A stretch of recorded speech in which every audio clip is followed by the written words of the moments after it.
Maka hati pengawal tua itu terasa menyala, dibakar oleh kemarahan.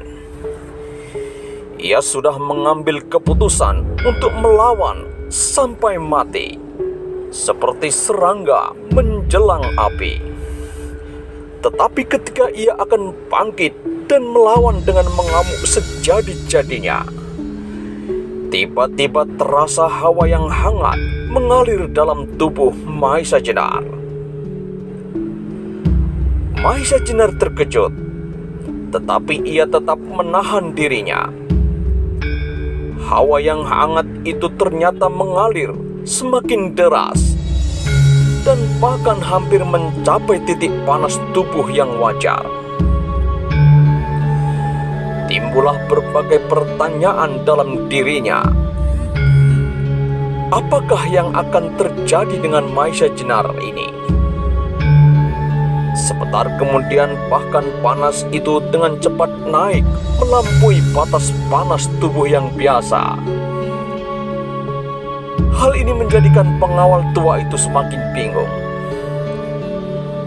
Apalagi sampai sekian lama Mahesa Jenar sendiri seolah-olah pingsan dan tidak bergerak sama sekali.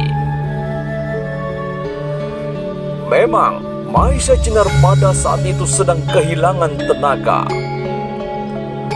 Batu akik kelabang Sayuto itu mempunyai kekuatan mirip dengan bekerjanya racun. Bahkan hampir sekuat racun bisa ular Gundolo Wereng. Sehingga tubuh yang dikenainya, meskipun hanya segores kecil, akan menjadi bengkak-bengkak seperti ditumbuhi oleh beribu-ribu bisul. Kemudian tubuh itu akan lemas dan mengalami kelumpuhan menyeluruh, dan akhirnya disusul dengan kematian dalam waktu yang singkat. Ketika kekuatan akik kelabang Sayuto itu sedang bekerja di dalam tubuh Mahesa Jenar dengan mengikuti peredaran darah, tiba-tiba terjadi suatu benturan yang dahsyat di dalam tubuh itu. Sebab pada saat itu, ketika tersentuh rangsangan dari luar, bisa ular Gundolo Seto yang ada dalam tubuhnya mulai bekerja pula. Dalam pergolakan itu timbullah panas, sehingga tubuh Mahesa Jenar menjadi melampaui titik panas yang wajar. Bisa ular Gundolo Seto mempunyai khasiat yang luar biasa. Lebih-lebih ular ini adalah senjata Wisnu untuk melawan Kala, lambang dari keangkara murkaan.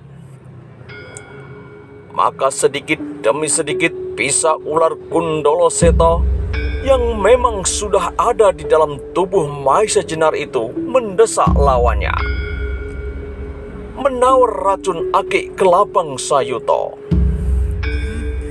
Dengan demikian tubuh Mahesa Jenar menjadi berangsur-angsur baik kembali.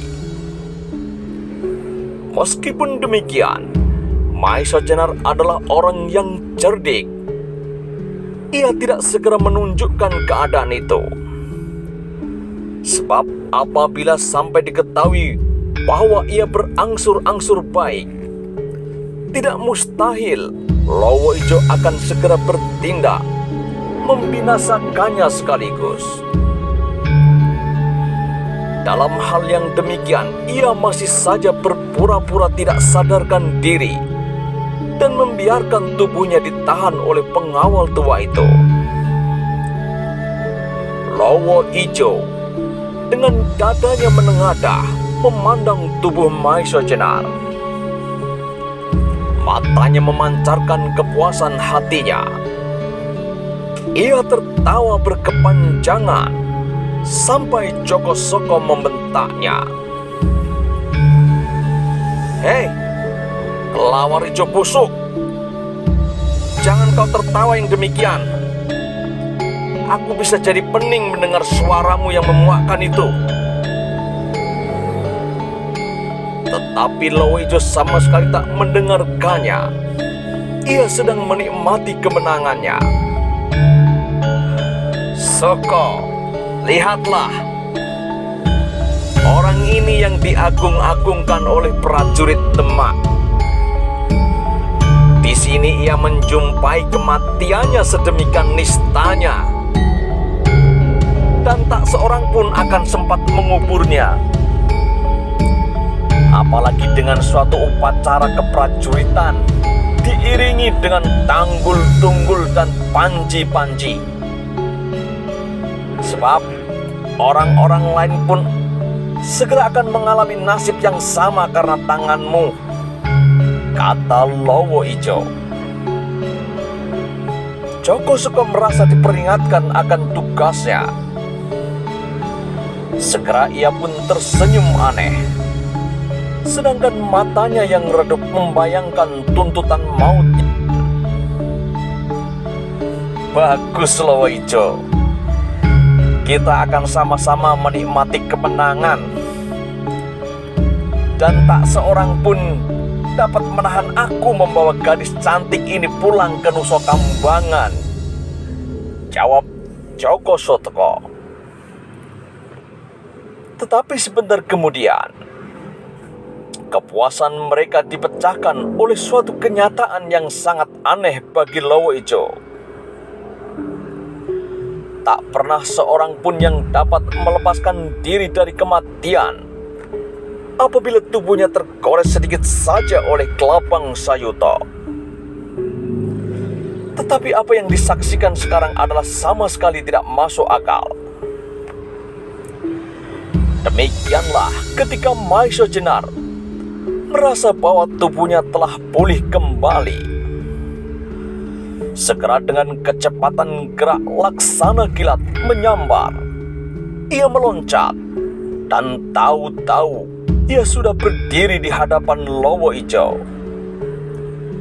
Semua yang menyaksikan hatinya tercekam, seperti melihat mayat yang bangun dari kubur. Bahkan mereka seolah-olah melihat diri mereka sendirilah yang karena pertolongan Tuhan Yang Maha Esa telah dibebaskan dari mati. Mahesa Jenar di samping rasa syukur yang tak terhingga bahwa lantaran sahabat karibnya Ki Ageng Selo, ia telah menerima anugerah Tuhan yang telah membebaskan dari pengaruh segala macam bisa. Namun ia juga menjadi marah bukan kepalang kepada Lowo Ijo. Ternyata Lowo Ijo yang telah mematahkan pedangnya sendiri dengan jari-jari sewaktu perkelahian akan dimulai bukanlah benar-benar seorang yang jantan dan perwira. Seperti juga Watu Gunung, Lowo Ijo sama sekali tidak memperhatikan sikap kejujuran dalam segala masalah. Wajah Maiso Jenar berubah menjadi merah membara. Mulutnya terkatup rapat, tetapi giginya gemeretak. Terhadap orang-orang yang demikian, tidak ada lagi sikap yang manis. Maka karena marahnya yang meluap-luap, Maiso Jenar tidak lagi dapat mengendalikan dirinya sendiri. Sebelum Lowo Ijo sadar terhadap kejadian itu, Maiso Jenar telah mengangkat satu kakinya yang ditekuk ke depan. Tangan kirinya disilangkan di atas dadanya, sedangkan tangan kanannya diangkat tinggi-tinggi. Secepat kilat Maiso Jenar meloncat maju, dan dengan sedikit merendahkan diri, ia menghantam lambung lawannya dengan ilmunya yang terkenal, yaitu Sosro Birawa. Lowo Ijo melihat segala gerak-gerik lawannya seperti dalam mimpi. Ia baru sadar ketika tiba-tiba dilihatnya Maiso Jenar meloncat dekat sekali di hadapannya, dan tangannya melayang ke arah lambungnya. Tetapi segala sesuatunya telah terlambat. Terkena pukulan sisi telapak tangan Mahesa Jenar yang dilambari ilmu Sosro Birawa itu, rasanya bagaikan tertimpa 1000 gunung yang runtuh bersama-sama. Demikian Lawaijo merasakan kedahsyatan Sosro Birawa. Pandangannya terlempar dengan derasnya seperti anak panah yang terlepas dari busurnya, mengarah tepat ke sebatang pohon raksasa yang berdiri kokoh kuat bagaikan benteng baja. Mereka yang menyaksikan peristiwa itu menjadi bingung. Mereka tidak dapat mengerti perasaan apa yang berkecamuk di kepalanya. Seolah-olah terlepas dari kesadaran diri. Sebab kejadian yang dilihatnya itu ada hal yang tak dapat dibayangkan bisa terjadi. Tetapi belum lagi tersadar, telah disusul pula oleh suatu peristiwa yang lain yang tidak dapat mereka mengerti pula. Beberapa orang menjadi sedemikian bingungnya sehingga pingsan. Tubuh Lawaijo yang melayang sedemikian derasnya dan hampir-hampir membuntur sebatang pohon raksasa itu, tahu-tahu sudah berada dalam dukungan seorang yang berjubah abu-abu. Tak seorang pun tahu dari mana dan kapan ia datang. Wajah orang itu sama sekali tidak nampak, karena ia mengenakan topeng yang buatannya kasar dan jelek. Semua orang memandang orang berjubah itu dengan tubuh gemetar. Dalam pada itu, tiba-tiba Joko Soko segera melangkah maju dan dengan hormatnya, "Paman Pasingsingan, aku menyampaikan hormat setinggi-tingginya," kata Joko Soko kepada orang berjubah itu. Pasingsingan. Nama itu mendengung kembali di telinga Mahesa Jenar. Inilah rupanya guru Lawaijo yang telah datang untuk menolong muridnya. Maka mau tidak mau hatinya tercekam pula. Ia pernah mendengar kesaktian orang ini dari gurunya. Dan sekarang ia telah berhadap-hadapan dengan orang itu dalam keadaan yang tidak menguntungkan. "Rangga Tohjaya." Tiba-tiba terdengar Pasingsingan berkata tanpa menghiraukan salam Joko Soko. Suaranya berat, dalam, dan tak begitu jelas seperti bergulung dalam perutnya karena pengaruh topeng yang dipakainya itu. Untunglah Lawaijo bukan sembarang orang, sehingga meskipun ia terluka parah, tetapi aku yakin bahwa ia akan dapat hidup, sambung Pasingsingan. Orang itu berhenti sejenak. Matanya yang berada di balik topengnya itu memandang Mahesa Jenar dengan tajamnya. "Hal itu adalah karena pertolonganku. Kalau tidak, ia pasti sudah binasa terbentur pohon itu. Karena itu, kau aku anggap telah melakukan pembunuhan atas muridku," lanjut Pasingsingan. Kembali Mahesa Jenar melonjak. Ia tahu apa arti kata-kata itu. Dalam hal yang demikian, tiba-tiba ia teringat kepada almarhum kedua gurunya yang merupakan angkatan yang sama dengan Pasingsingan itu. Kalau saja mereka masih ada, pasti mereka tidak akan membiarkannya berhadap-hadapan sendiri. Tetapi sekarang ia seorang diri menghadapinya. Sebagai seorang prajurit, pastilah Maesha Jenar tidak selalu menggantungkan dirinya kepada orang lain. Karena itu, meskipun ia tahu bahwa kekuatannya tak seimbang, ia bertekad untuk melawan mati-matian.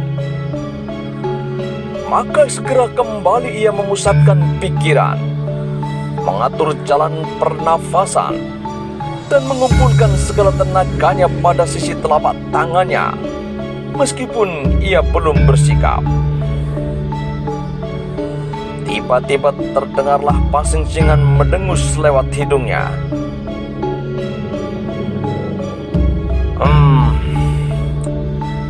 Kalau Sosrobirowo itu gurumu yang mempergunakan, barangkali aku harus berpikir bagaimana menghindarinya. Tetapi, kalau hanya kau yang akan mencobakan pada tubuhku, barangkali sebaiknya aku menyediakan diri sebelum aku membunuhmu, Maesha Jenar. Mendengar kata-kata pasing-singan itu, mau tidak mau hati Maesha Jenar bergetar hebat. Bukan karena ia takut mati, tetapi kematian yang demikian pada saat ia diperlukan untuk melindungi suatu rombongan yang akan binasa adalah sayang sekali. Tetapi apa boleh buat? Sementara itu tampaklah pasing-singan bergerak maju. Ia selangkah demi selangkah mendekati Maesha Jenar tanpa meletakkan lowo hijau dari dukungannya. Toh Jaya, kau adalah murid Ki Ageng Pengging Sepuh, dan kau telah beruntung mewarisi ilmu saktinya Sosrobirowo. Karena itu, lawanlah aku, supaya kau mati dengan tangan merentang, bukan mati sebagai seekor lembu yang disembelih, kata pasing-singan. Maesha Jenar yang sudah tidak melihat lagi kemungkinan lain daripada mati, kini seperti sudah tidak mempunyai perasaan lagi. Tak perlu lagi ada pertimbangan-pertimbangan lain. Maka segera ia pun bersiap untuk menerjang lawannya menjelang saat matinya. Sementara itu pasing-singan berdiri dengan acuh tak acuh saja, seperti tidak akan terjadi sesuatu atas dirinya. Orang-orang lain yang berada di situ sudah seperti orang linglung yang tak tahu apa-apa. Perasaan mereka sudah terbanting-banting beberapa kali, bahkan sampai hancur. Meskipun ada di antara mereka yang matanya terbuka dan seolah-olah memandang Maesha Jenar dan pasing-singan berganti-ganti, tetapi mereka tidak mengerti tentang apa yang dilihatnya. Mereka tidak dapat lagi membayangkan bahwa sebentar lagi pasing-singan akan dapat berbuat sekehendaknya atas Maesha Jenar tanpa ada yang dapat merintanginya. Tetapi sesaat kemudian mereka dikejutkan oleh suara berdentangnya orang menebang pohon. Ini adalah suatu keanehan baru. Sesudah bertubi-tubi terjadi peristiwa-peristiwa yang aneh berturut-turut. Pada saat itu, meskipun matahari belum tenggelam, tetapi sinarnya sudah sedemikian lemahnya sehingga tidak dapat lagi menembus rimbunnya daun-daun pepohonan rimba. sehingga di dalam hutan itu sudah menjadi agak gelap. Pada saat yang demikian, tidaklah biasa seseorang menebang pohon, apalagi di tengah hutan tambak boyo.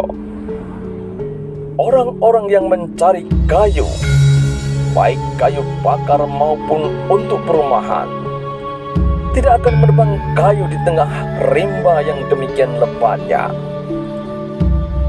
Lebih-lebih tidak jauh dari tempat itu, baru saja terjadi pertarungan yang dahsyat antara Mahesa Jenar dan Lowo Ijo. Berkali-kali terdengar Lowo Ijo bersulit dan berteriak nyaring. Mustahil kalau suara-suara itu tak didengarnya. Tetapi ternyata suara itu terus terdengar. Bahkan semakin lama semakin jelas. Makin nyatalah bahwa sumber suara itu tidak begitu jauh. Yang lebih mengherankan lagi, suara berdentangnya pohon yang ditebang itu bagaikan nada-nada lagu yang mempesona. Rupanya Pasingsingan heran juga mendengar suara itu. Diangkatnya wajahnya yang terlindung di balik topengnya, dan nampaklah ia mendengarkan suara itu dengan seksama. Dalam keadaan yang demikian, suasana berubah menjadi sunyi. Suara berdentangnya pohon ditebang itu menjadi semakin jelas, seakan-akan memenuhi seluruh rimba. Hemanya bersaut-sautan di segala arah, sehingga amat sulitlah untuk mengetahui dengan pasti sumber suara itu. Sebentar kemudian suara itu menjadi agak kendor dan semakin perlahan-lahan pula. Tetapi sementara itu disusulah dengan mendengungnya suara baru yang juga seharusnya tak mungkin terjadi. Di tengah-tengah rimba yang liar pekat dan yang diliputi oleh suasana perkelahian dan hawa pembunuhan itu, menggemalah sebuah lagu, Dandang Gulo, yang diungkapkan oleh suara yang indah. Lagu itu sedemikian mempesona, sehingga semua orang yang mendengarnya menjadi lupa akan segala-galanya, kecuali lagu itu sendiri. Joko Soko dan Mahesa Jenar adalah orang yang cukup masak. Tetapi meskipun demikian, tampak juga bahwa mereka dihinggapi oleh perasaan-perasaan yang aneh. Dandang Gulo itu terdengar begitu jelas, sehingga kata demi kata dapat dimengerti dengan baik. Bunyi syair dari tembang itu adalah: Lir Sarkoro wasyaning jalmi, Ambudio budining sasatyo, memayu yu buwanane, Ingreh hardaning kawruh, ruhing karso kang ambek asih, sih pigunane karyo, prasto ambek tutu, mengenep nenging cipta, ruh unggayaning tindak kang ololan becik, memuji tias raharjo. Tak seorang pun yang mengetahui tanggapan Pasingsingan atas lagu itu dengan pasti, sebab wajah orang itu tertutup oleh kedok. Tetapi melihat sikapnya, ia sama sekali tidak senang mendengarnya. Meskipun lagu itu dibawakan oleh suara yang merdu dan syairnya mengandung nasihat yang baik, bagaimana seseorang harus berusaha menyelamatkan dunia ini dengan banyak memiliki pengetahuan. Pengetahuan yang luas tentang cinta manusia, untuk memberantas kejahatan, serta dengan mengedepankan cipta untuk mengetahui batas antara baik dan buruk, disertai doa kepada Tuhan untuk kebahagiaan.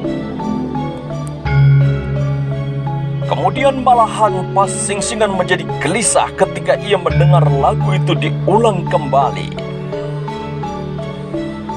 Akhirnya, tiba-tiba ia berputar menghadap ke utara, dan dengan garangnya ia menggeram. Sedang kata-katanya sangat mengejutkan mereka yang mendengarnya, seperti halilintar meledak di atas kepala masing-masing, termasuk Maiso Jenar dan Joko Soko. "Setan tua, apa maksudmu mengganggu urusanku?" "Baiklah, hanya sayang kali ini aku tidak ada waktu untuk melayanimu. Karena itu, lain kali aku akan menemuimu. Kalau aku tidak sedang membawa beban seperti kali ini. Sampai ketemu, Pandan Alas," kata Pasingsingan. Setelah itu tanpa diketahui arahnya, tahu-tahu Pasingsingan telah lenyap dari pandangan. Lenyapnya Pasingsingan itu tidak begitu menarik perhatian Maiso Jenar dan Joko Soko. Seperti berjanji, mereka setelah mendengar nama Pandan Alas segera meloncat ke utara, ke arah mana Pasingsingan tadi menghadap. Mereka menduga bahwa dari sanalah sumber suara tadi datangnya. Sebab kebetulan Maiso Jenar dan Joko Soko berbareng ingin melihat wajah orang aneh itu. Tetapi setelah agak jauh mereka menyusup, yang mereka temui hanyalah bekas luka pada pohon raksasa. Meskipun mereka hanya menemui bekasnya saja, namun telah cukup menggetarkan hati mereka. Sebab menurut pendengaran mereka, waktu Ki Ageng Pandan Alas menebang pohon itu hanyalah sebentar saja. Sedang yang mereka lihat bekasnya adalah luar biasa. Sebatang pohon raksasa yang besarnya lebih dari 4 pemeluk ternyata telah luka hampir separuhnya. Sedang tatal kayu bekas tebangan itu terbongkah-bongkah hampir sebesar kepala anjing. Sungguh mengagumkan. Apalagi ketika di samping pohon itu yang mereka ketemukan hanyalah sebuah kapak kuno dari batu yang diikat pada setangkai dahan basah sebagai pegangannya. Luar biasa, dosis Joko Soko. Maiso Jenar mengangguk mengiyakan. Aku tidak dapat mengira kekuatan apa yang telah membantu orang itu, sehingga ia dapat berbuat sedemikian mengagumkan. Joko Soko tidak menjawab. Tampaknya ia sedang berpikir keras. Akhirnya setelah dipertimbangkan bolak-balik, ia mengambil keputusan untuk meninggalkan tempat itu, serta mengurungkan maksudnya menculik gadis yang memiliki keris sikar penjalin milik Ki Ageng Pandan Alas. Maiso Jenar, ternyata aku salah duga kepadamu. Karena itu, baiklah kali ini aku mengaku kalah dan mengurungkan niatku menculik gadis cantik itu. Aku merasa bersyukur bahwa kau tidak mempergunakan ilmumu yang menurut Paman Pasingsingan disebut Sosro Birowo ketika kau melawan aku. Kalau demikian halnya, maka aku kira aku pun akan menjadi lumat. Juga benar apa yang dikatakan oleh Lawa Ijo, bahwa Pandan Alas benar-benar berada di segala tempat. Sekarang, baiklah aku pergi dulu. Sampai jumpa lain kali, kata Joko Soko kepada Maisa Jenar. Selesai mengucapkan kata-kata itu, segera dengan lincahnya, Joko Soko alias ular laut yang terkenal sebagai bajak laut yang bengis itu meloncat dan lenyap di antara lebatnya hutan. Tinggallah kini Maisa Jenar seorang diri. Pikirannya dipenuhi oleh berbagai masalah dan persoalan. Tetapi yang penting adalah mengatur rombongan itu kembali dan kemudian membicarakan kemungkinan-kemungkinan lebih lanjut.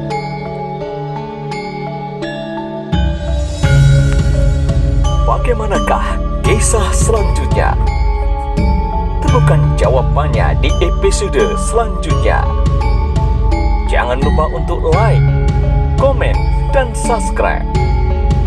Sampai jumpa di episode selanjutnya.